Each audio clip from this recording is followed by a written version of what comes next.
بزرگان محترم، برادران اسلام،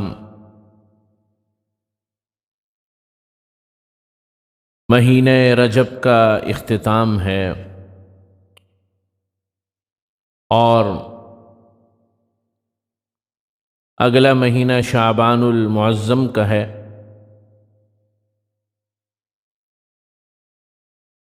اور شعبان المعظم کے بعد رمضان المبارک ہے، آپ حضرات کو پتہ ہے۔ حضور نبی کریم صلی اللہ علیہ وسلم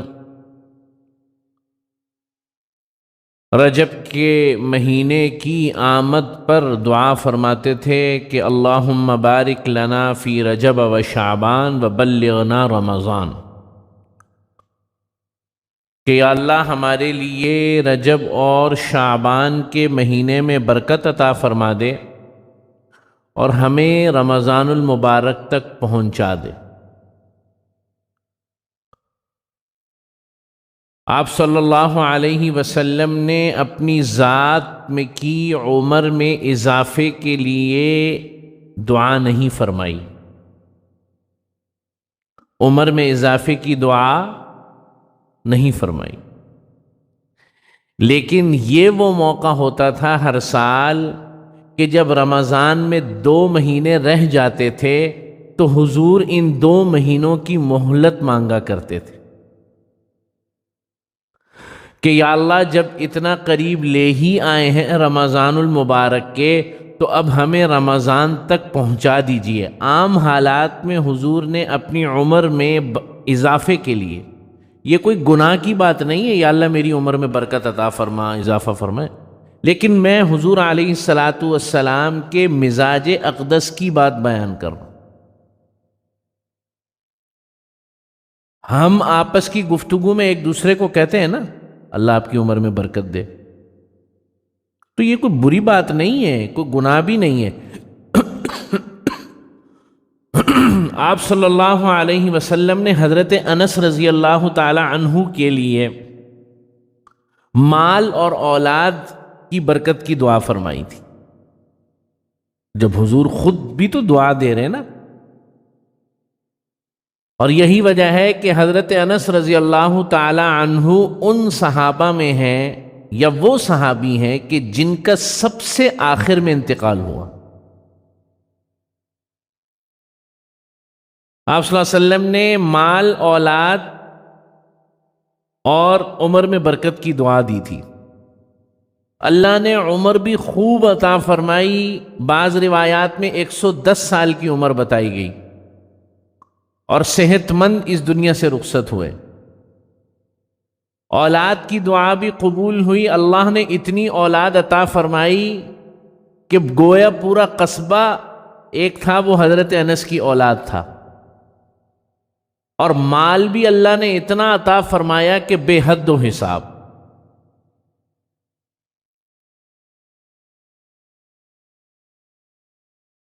تو میں یہ بات کر رہا تھا کہ دوسروں کو تو حضور نے زندگی میں برکت کی دعا بہت دی ہے، اپنے لیے صرف اس موقع پر کی ہے، عام حالات میں نہیں کی کہ جب رمضان کا مہینہ قریب ہوتا تھا۔ اس سے یہ پتہ چلتا ہے کہ حضور علیہ السلام بھی رمضان المبارک کا کتنا اشتیاق اور شوق رکھتے ہیں کہ اپنی ذات سے متعلق جو ان کا مزاج یا عادت ہے اس کو ترک فرما رہے ہیں رمضان کے لیے، 2 مہینے کی مہلت مل جائے۔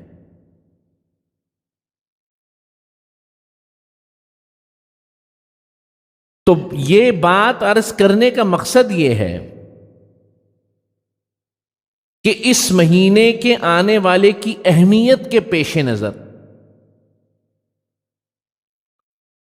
ہر بندہ ہم میں سے اپنی کیپیسٹی کے اندر سوچتا ہے، سوچ بچار کرتا ہے، الحمدللہ۔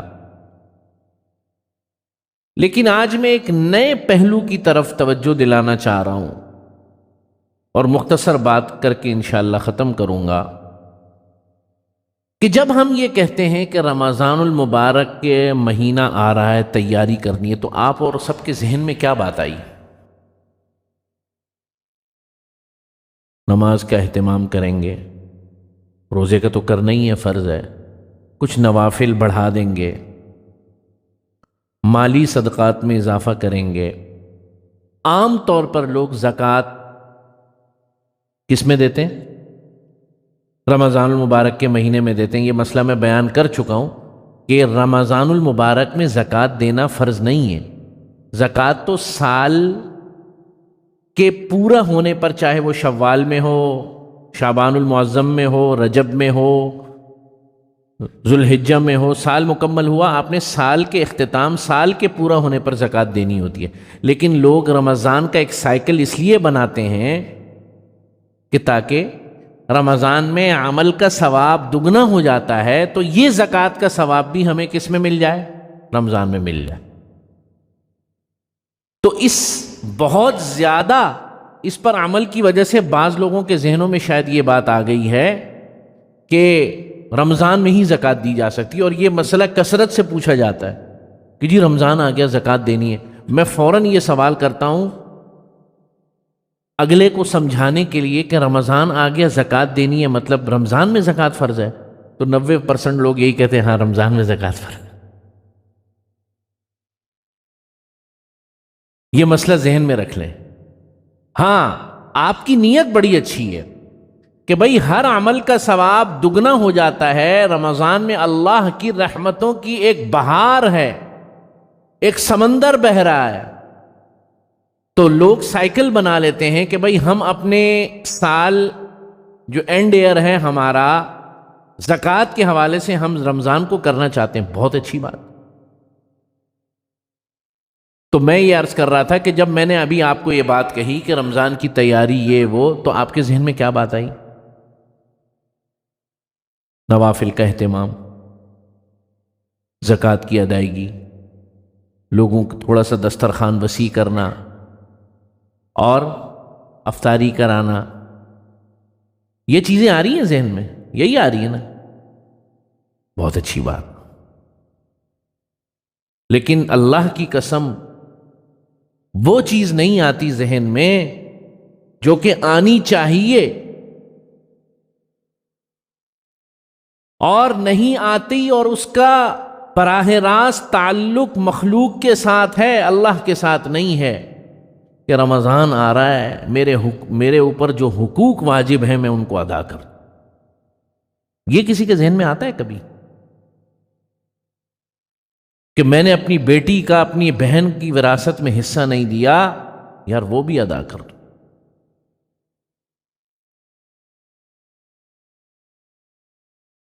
تین حقوق ایسے ہیں کہ جن حقوق کو اس معاشرے میں قتل کر دیا گیا، جیسے چھری رکھ کر جانور کی بالکل جو ہے نا ذبح کر دیتے ہیں نا، تو ان حقوق کو ذبح کر دیا گیا۔ اور خوب سمجھ لیجئے، یہ بات آپ واعظوں کے، خطیبوں کے، ائمہ کے منہ سے روز سنتے ہیں، یہ کوئی جھوٹ نہیں ہے، یہ کوئی ہوائی بات نہیں ہے، یہ کوئی افسانہ نہیں ہے کہ حقوق اللہ کے معاملے کے اندر، کیونکہ وہ احکم الحاکمین ذات ہے،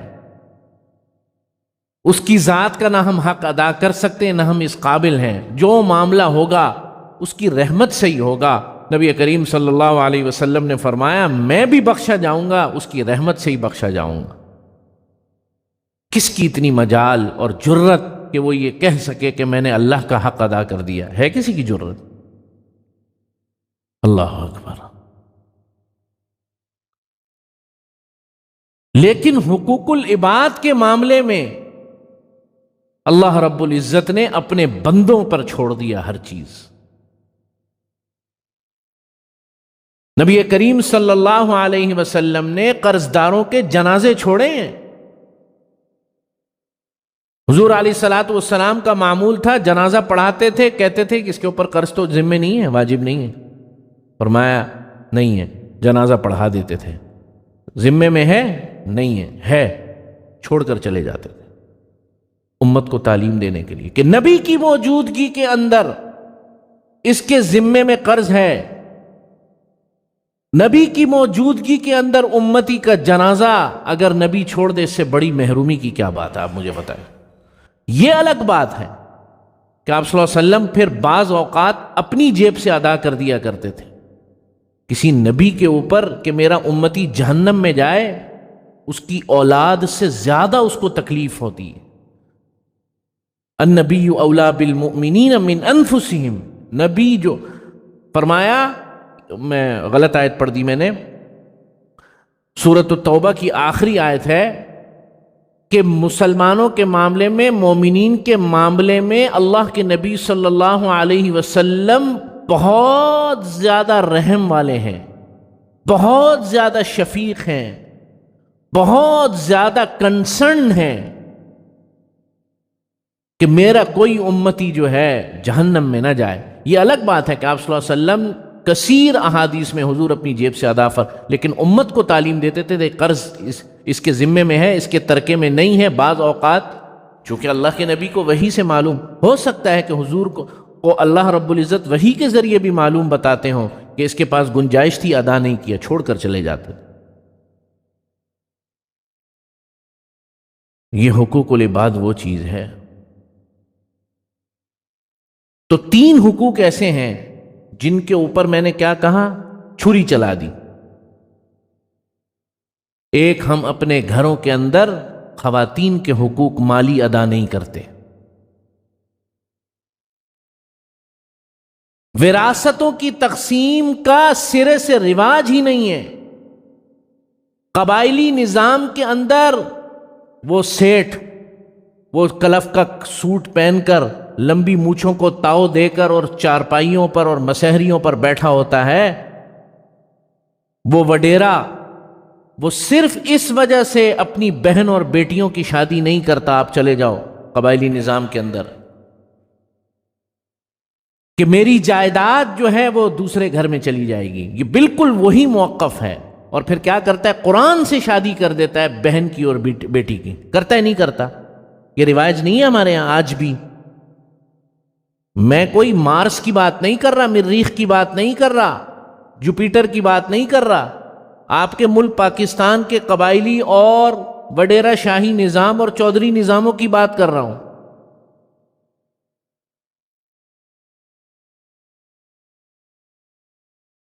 جائیداد کی تقسیم نہیں ہوتی، اور معاشرے میں وہ چودھری کہلاتا ہے، سائیں کہلاتا ہے، وڈیرا کہلاتا ہے، سردار کہلاتا ہے، خان کہلاتا ہے۔ وہ، اس کا باپ، اس کا دادا اور اس کا پردادا، سارا سلسلہ یہی چل رہا ہے۔ اللہ رب العزت ایسی زمینوں کو قیامت کے دن توق بنا کر اس کا بوجھ اس کے گلے میں ڈالیں گے۔ آپ صلی اللہ علیہ وسلم نے فرمایا جس نے 1 انچ یعنی 1 بالشت زمین قبضہ کر لی کسی کی، 1 بالشت زمین، 1 ہاتھ، قیامت کے دن اس زمین کی تہوں تک جو وزن ہے اس کی گردن میں ڈالا جائے گا جہنم میں۔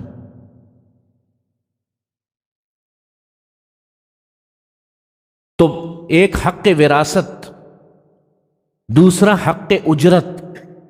حق اجرت کہ آپ نے کسی کا کام کیا، اب آپ کے ذمے میں کیا ہے، اس کے واپس کرنے، یعنی اس کا حق ادا کرنا ہے۔ اب نہیں دے رہا، ٹال مٹول سے کام لے رہا ہے، کل آ جانا، پرسوں آ جانا۔ حضور علیہ الصلوۃ والسلام فرما رہے ہیں مزدور کا پسینہ خشک ہونے سے پہلے اس کی اجرت اس کے ہاتھ میں دے دو۔